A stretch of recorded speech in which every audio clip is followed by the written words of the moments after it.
All right, everybody, welcome to the Practical Tanya series. We're starting a new mini-series because we're up to a certain amount of chapters that are, they're about creating healthy spiritual emotions. So,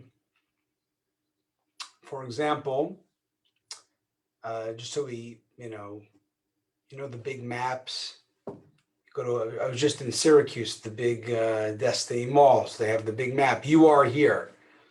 So let's see where we are, just in the Tanya, in the later part of the Tanya. So we spoke about how in Judaism, the most important thing is the action, because God created a physical world, which is also known as the lowliest world, because it's the least spiritually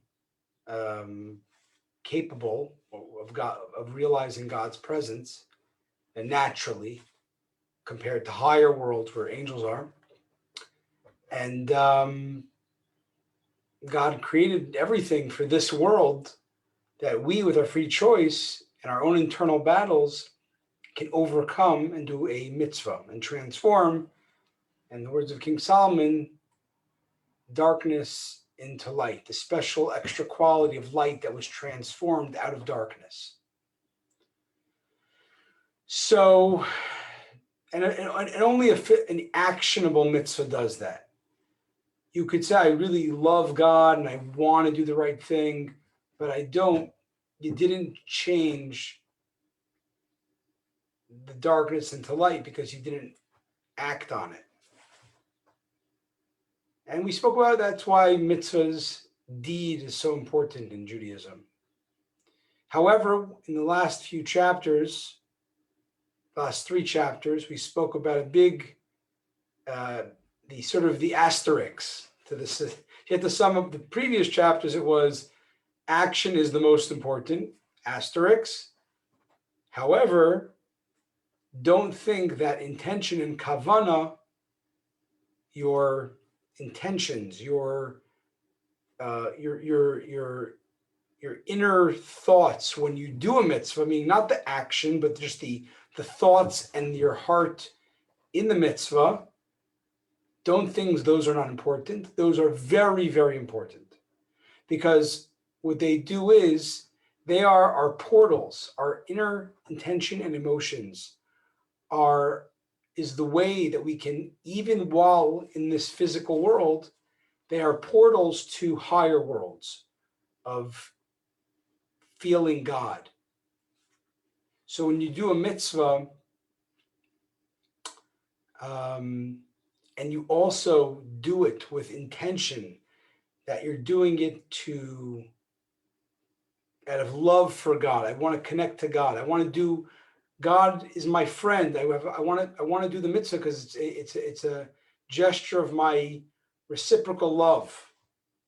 Or I won't do something wrong because it's a gesture of my respect for God's omnipresence and God's boundaries for this world and my life. And when you do a mitzvah with those intentions to connect and to not disconnect, then what you're doing is you are enhancing the mitzvah tremendously. To sum it up, a mitzvah is like the number one, and the kavanah is like a zero. If you have one, a zero, and another zero makes it a lot more.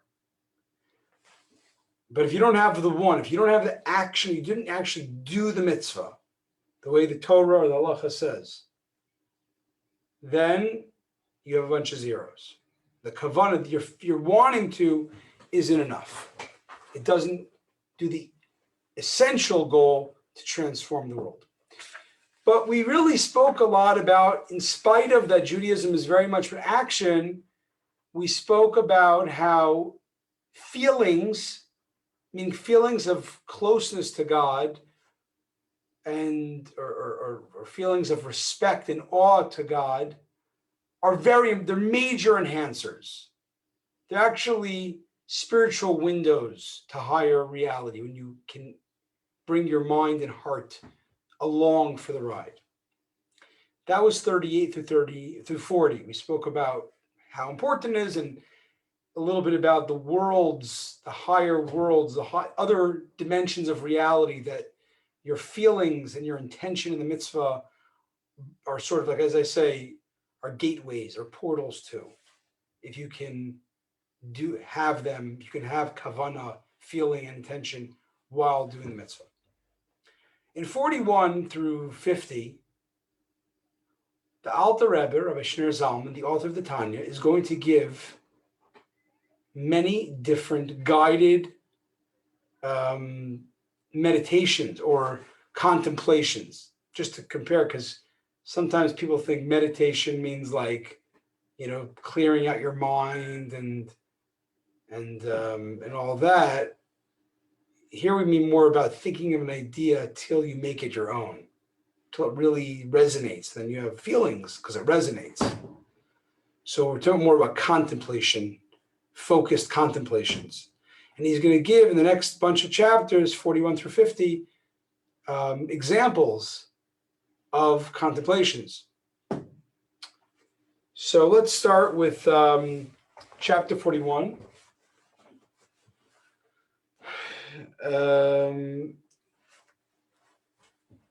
Just put my phone on silence. Okay.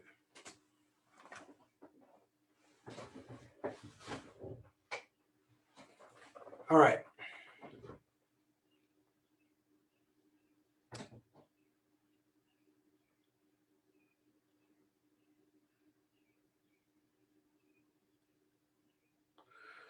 All right. Now, as I mentioned before, there are two general poles of emotion, of feeling to God. One is love, and one is awe. In Hebrew, ava is love. In Hebrew, yira is awe. Again, it's translated in different ways. Awe, fear, but fear, some people think of like afraid, scared.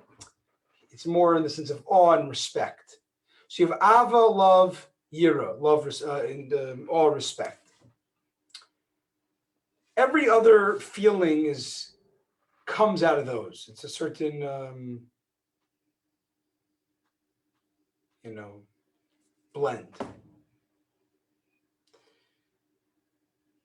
I'd like to start off, as the Tanya does, to tell us, if you had to pick, what is more important in a relationship? Is it love or is it awe/respect? What would you answer?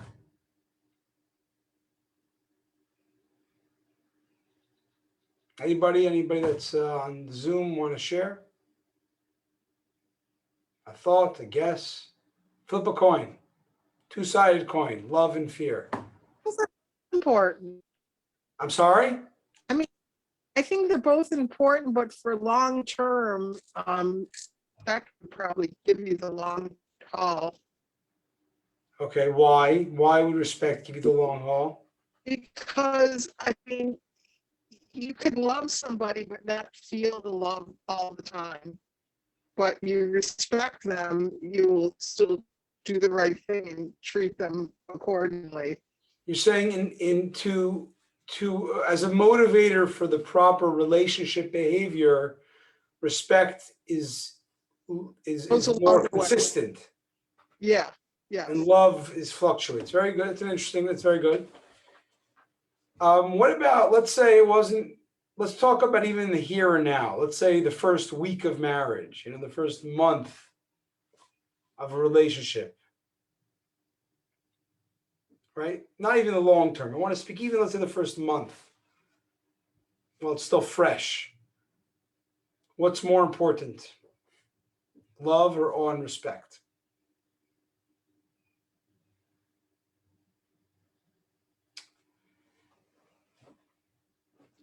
I don't know if it's more important, but the love is more motivating at that point. Okay. It's more Because motivating. you're Right. motivated, you know what I mean? It's all Right. new. Right.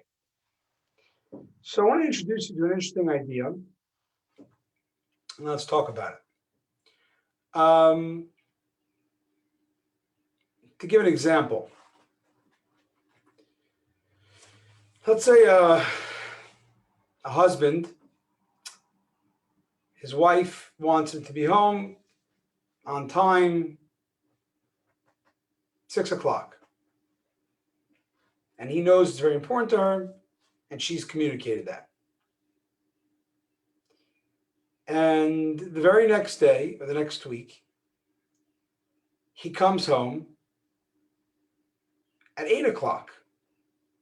And not because he had an emergency, he just got caught up into other stuff. But he is a caring husband. So he brings his wife's at lunchtime, even before he knows he'll be late. He does love his wife. So he goes to, a special boutique florist near his work, and he buys his wife's favorite flowers. And he comes home, and he has from lunchtime this beautiful bouquet. On the other hand, he's 2 hours late after she really wanted him to be home on time for dinner. So, what would you say is this guy exhibiting? A lot of love, a lot of respect, neither or both?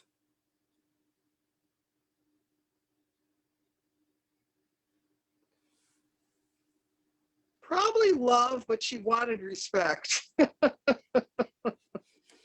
He should have done what he asked her to do. He should have What done she both. do, I mean, in other not what words, she wanted to do. He did what he wanted to do, not what she oh, wanted. he did what he wanted. Very good. It's a I very was gonna, I was gonna say fear. He feels fear. well. Now, oh, wait. He obviously didn't feel fear because he didn't come home on time.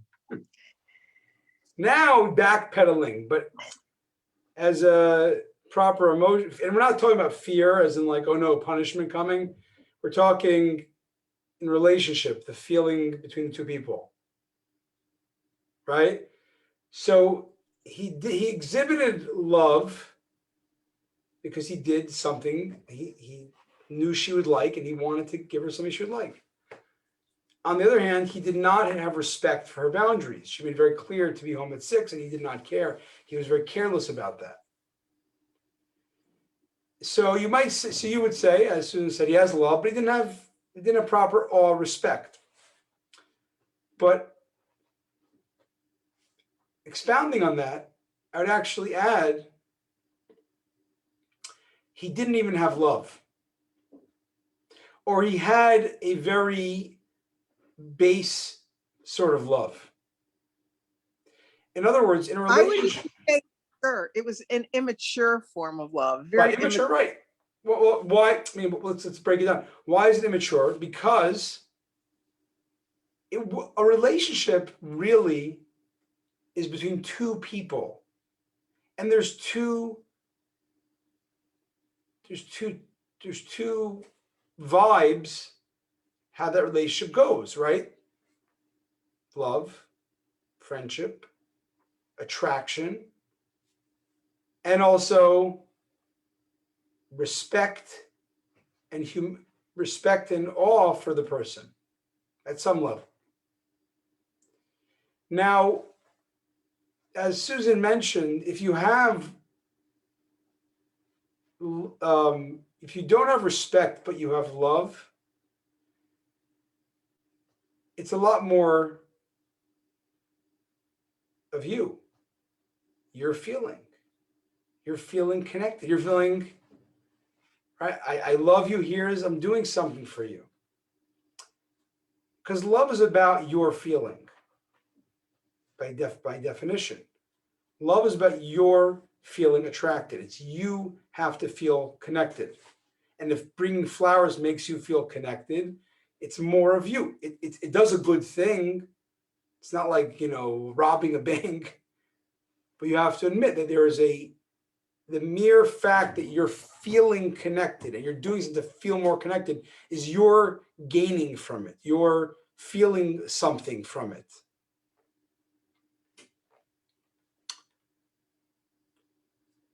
Respect, or respect for the relationship, I mean, for the person and the dynamic of the relationship, of the healthy relationship. Respect is you don't have to feel it. On the contrary, you try to not put yourself in the person's way. You try not to cross the person's line, their space, and the things they don't want. So you don't, it's totally irrelevant how you feel about it, because it's all about respecting the other person and giving space for that. Meaning respect/awe is a lot more about the other person intrinsically, because you're not important in that equation. On the contrary, you try to make sure you don't get in the way. And therefore, the Tanya in this chapter 41 starts off saying, even though we know that the feeling of love is very important as a motivator to buy God flowers. Doing mitzvahs is like buying God flowers. You're doing God's will. It's a little more cosmic, a little more meaningful, perhaps, but you're doing God a favor, and you're doing an act of feeling, of connecting. And when you don't do a sin, when you hold back from doing something that crosses God's will, you're showing respect, not just for the relationship, but for God as this huge, infinite presence in the world. The more this deeper dimension that is the dimension of the whole world.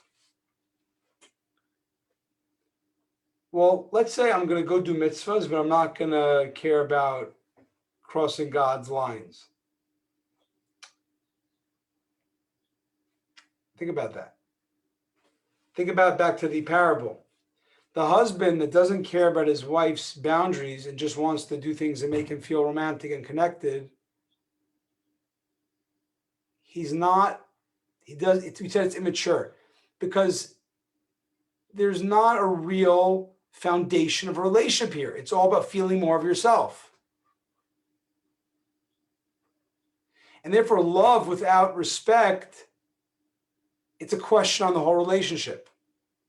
And probably the relationship is definitely not healthy, because it's not founded on a real I and other, just more of I.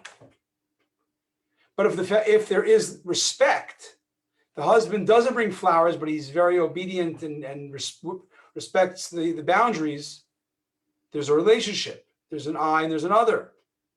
And there's a vibe, there's a communication between those two. There is a relationship. So that's what Rabbi Shneur Zalman, the Alter Rebbe, says, that it's not enough to just awaken love. The first thing you got to do when you're meditating, before you pray, or meditating before you do a mitzvah, is a meditation or a contemplation that arouses the innate, the primal awe that we have for God.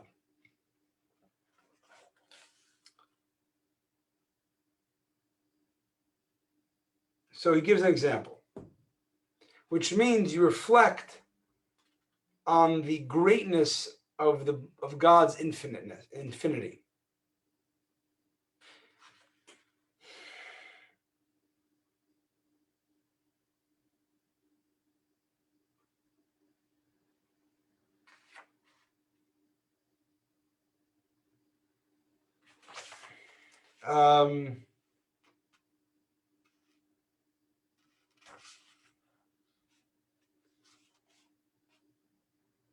Okay.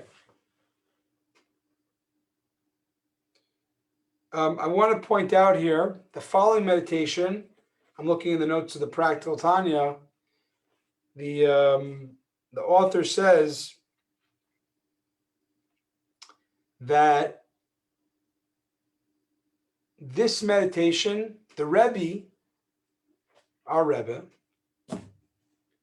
in the 70s, 80s, and 90s, when people would write to him letters, or even in the 60s, he would a lot of times say, memorize this beginning chapter, the beginning of this chapter, as a way that you have a tool to always fall back on when you want to do the right thing.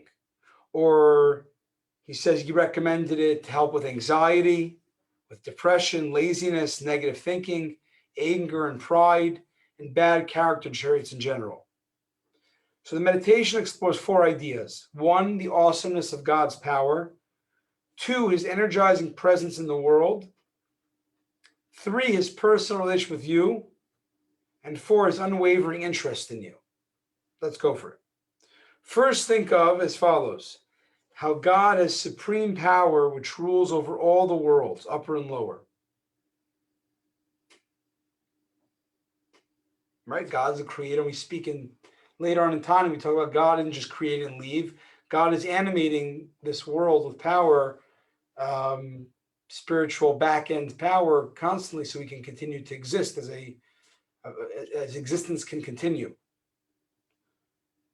So God is this infinite power that creates infinite, or not infinite, or vast universe and in creations. Then you think about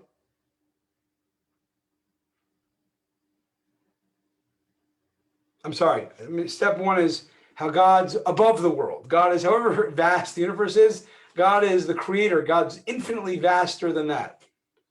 Number 2, you think about how God's animating the world and how God is, even this finite world is an extension of God's presence and energy constantly pulsating in it. And also think how at the same time God's inside the world, but God is not limited to inside the world. God's above the world. As the verse states, do I not fill heavens and earth? So we just spoke of the meditation. Part 1 was how God is over the world and in the world and over the world. Transcendent as well as manifest with whatever we know. And then you think how this awesome God, awesome, right? The real word awesome.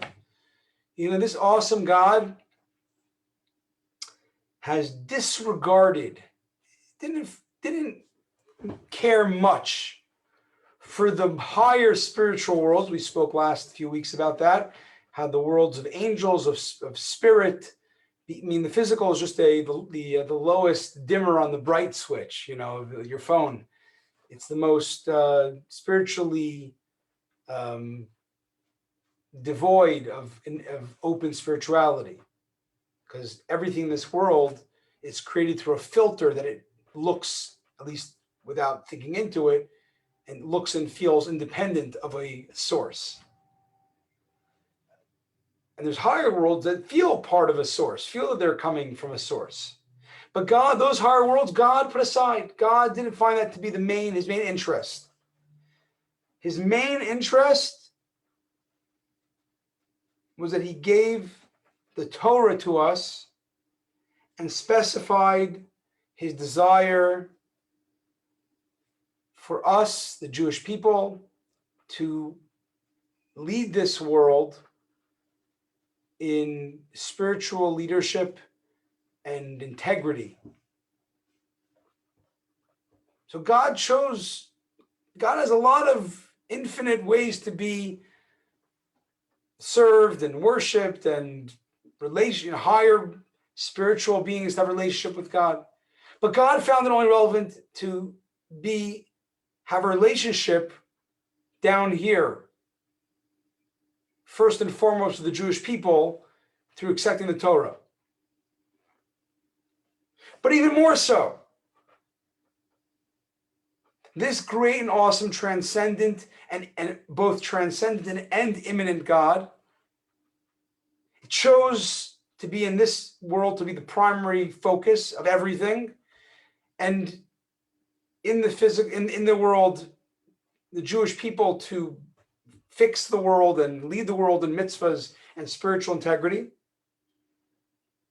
But even more so, specifically, God chose you and me, but chose you, each one of you, of us, chose each one of you in particular to be the one that brings redemption and culmination of spiritual perfection, of spiritual transformation. You. As the Mishnah says, every person should say the world was created for my sake. They derive this from the fact that Adam, the first man, unlike every other creation that God created, was created in multitudes or pairs. Animals weren't created like, there was one Adam horse and then God, split the rib of the Adam horse. No, there was at least two horses, male and female, or many horses. And God created species at once. But with humanity, God created one person, of which he made into two, and then male and female, and they procreated. But God specifically, why did God make it one? Well, God made a mistake. I forgot to make two. No, God made one to teach us. As the famous Talmudic teaching made famous by Schindler's List, he who saves a life saves the world. He who destroys life destroys the world, because Adam was one person. At that point, the whole world was created for one person. And that's to teach us that now, even though there's billions of people, in a sense, God's infinite. God can deal with each one of us personally. And God actually creates each one of us for a unique purpose within his plan of the world that only you can do. So in a sense, it's true. For you and you choosing to lead a life of good over dark, of good over bad, of spiritual work over, physical inertia, you are the purpose of the world.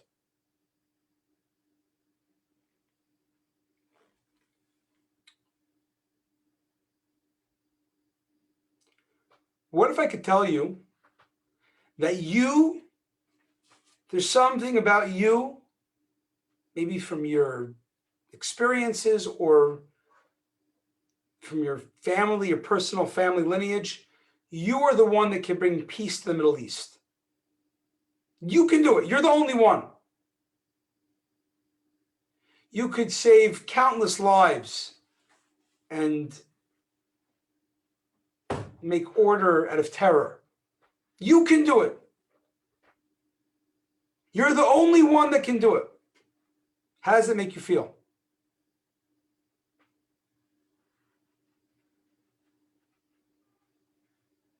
Anybody? Scared.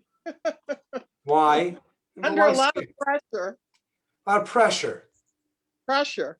Would you say before the pressure, there's a sense of, oh my gosh, I'm so humbled? Well, I think that's why you feel scared and pressured, because you don't feel you deserve, like you don't know you could do it. Let's say it's true. Let's say I'm not making it up. Okay. Let's say it's true that you really have the power. If you give your life over to it, you could change the course of history for generations to come. Let's say I'm not making it up. I'm not flattering you. Let's say I proved to you this experience in life prepped you for this. Every movie has the person who doesn't know how great they are, and then the mentor comes and shows them, right? But let's say I could show you how really you have a unique opportunity here to change the course of history for generations to come. So it's not like you're not humble because it's true, but you're still like, whoa, I can't believe I was chosen for this. I'm trying to work it out myself. That feeling of, I can't believe that I can do this is a very, why is it humbling? I'm trying to break it down. Why is it humbling? Like, who cares? So you can do it. You're a Superman. You can do it. Like, why? I'm trying to work out the feelings. It's hard, we don't really have that mindset.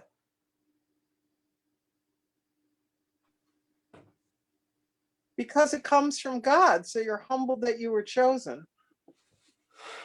I'm trying to give it out, God. I'm saying, let's say, the United Nations, whatever, Okay. the G7, whatever, chose you. 1 billion people signed the petition that you should go save the world. All the Jewish people said, you're our representative to do it. We need you. There's probably a sense of Fear.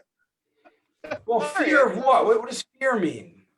Fear is a very Well, just the people tell you could do it. You're still afraid that what if you can't? But I'm saying you could. I'm saying you could, but you're gonna have to give your life over to do it. It's gonna be tremendous life work for it. I'd say let's get going. Let's Okay, do it. well, let's do it. But what's the feeling? I agree with you. But what's the feeling when you have this realization that you can do it, that you must do it? Excitement? I don't know. Excitement. So I think the point. What? A sense of purpose. Sense of purpose. Ooh. Well, I would say it would be energizing. Energizing. I think the idea I'm trying to bring out, I'm figuring out myself, this is big stuff, is that the purpose is so much more important than you, right? You're so humble to this purpose of world of peace, of saving lives. The purpose is greater than your pedestrian life. You know that. It's obvious to you.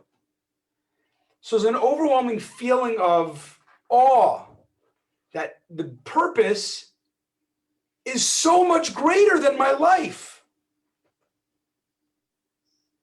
And yet, I'm chosen for that purpose that's greater than my life, right? It's like a catchment. The purpose is greater than my life.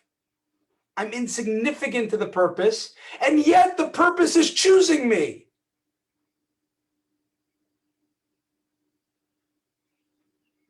Before we talk about God, I'm trying to give an analogy in life experience.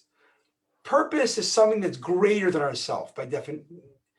Is usually we talk about purpose, higher purpose, something we feel a calling, which by the way is not a given in history. To have a vocation versus a job, a calling is much more about purpose. That's a very biblical idea. That you're even in a job, right? People that they do certain jobs, they feel they're called for it.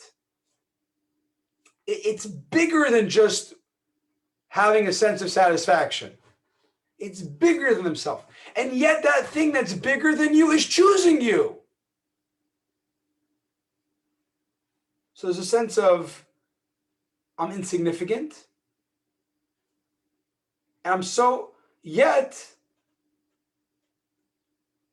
I'm told I have to live my entire waking hours. I have to continue existing in my insignificant life to further that greater thing than myself. And that's why it says here, when we talk about God, and you have a contemplation, how God is transcendent above the world, beyond the world. And God's also in the world, because everything is coming out of God.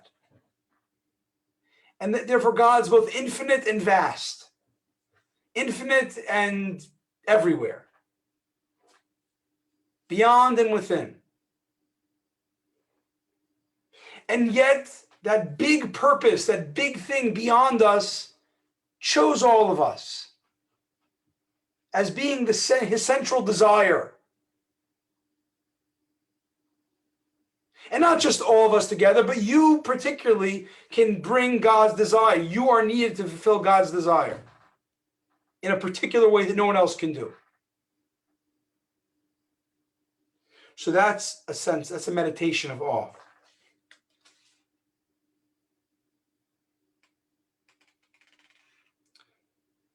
And it's interesting that you might say, well, wait a second. If I'm insignificant, then why do I matter, right? If the purpose, if God is bigger than me, beyond me, and then I'm therefore insignificant to it, then why am I needed? Because you don't get to choose why you're important. God chose you. For whatever unknowable reason, God chose you. Yeah, on a objective scale, you would be insignificant. Yet God chose you as being the central purpose of this entire cosmos and the universe.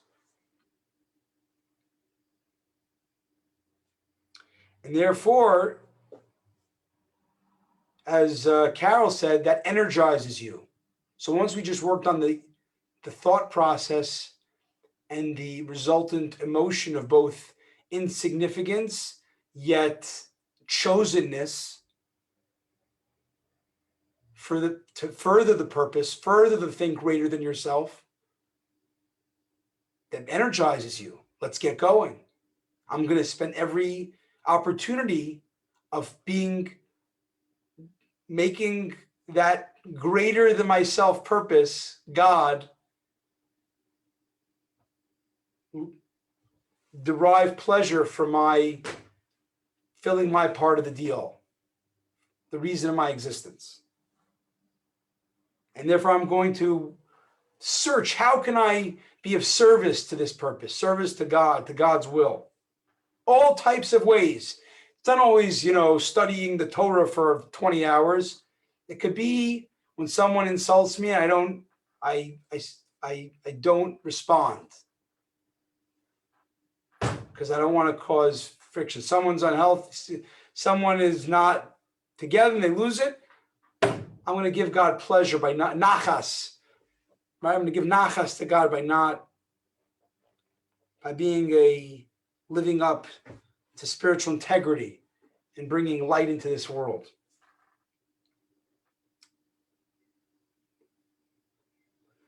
And then the next part of the meditation is like this. Think. Look. God is standing over you, over me. It's not just in theory, I get graded on the average of my day. Every moment God is waiting for that moment, that minute to be utilized for holiness and light over darkness. And even though the whole world is filled with His glory, but God's watching you.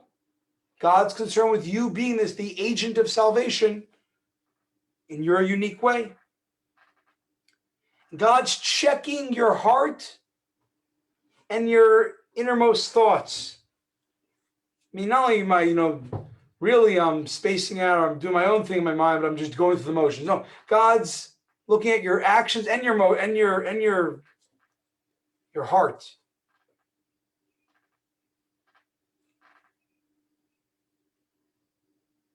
So this being, this purpose that's way greater than ourselves, is watching us, watching me every second of my life.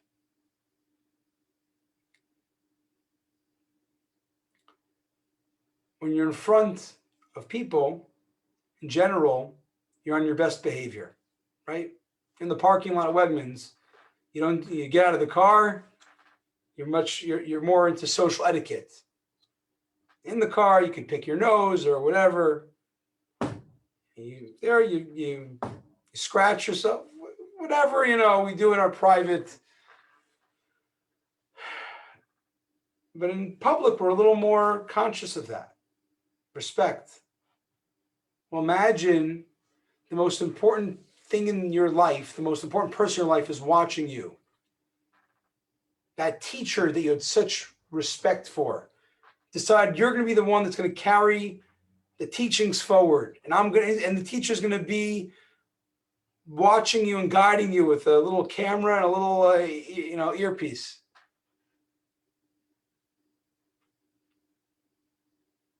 Every second, you have God watching you to see if you're going to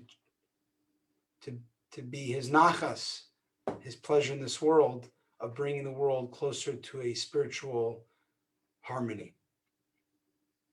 So the chapter is much longer, so we're going to stop there. That is the beginning of chapter 41. Just to summarize, we spoke about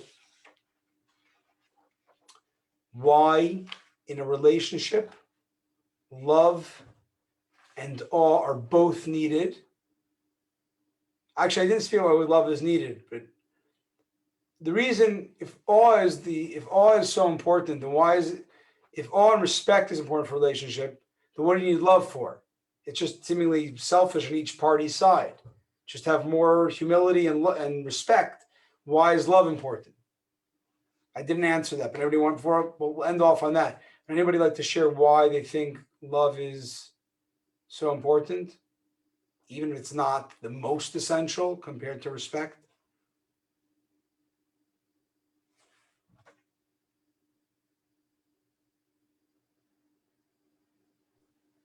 It's undefinable.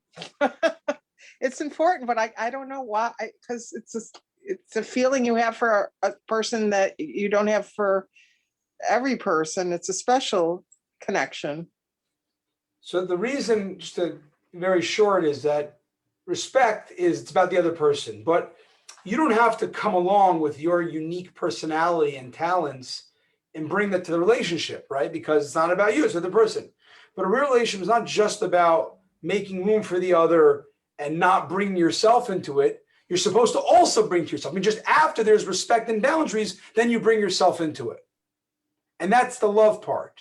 The feeling, the closeness, the giving of yourself into this relationship.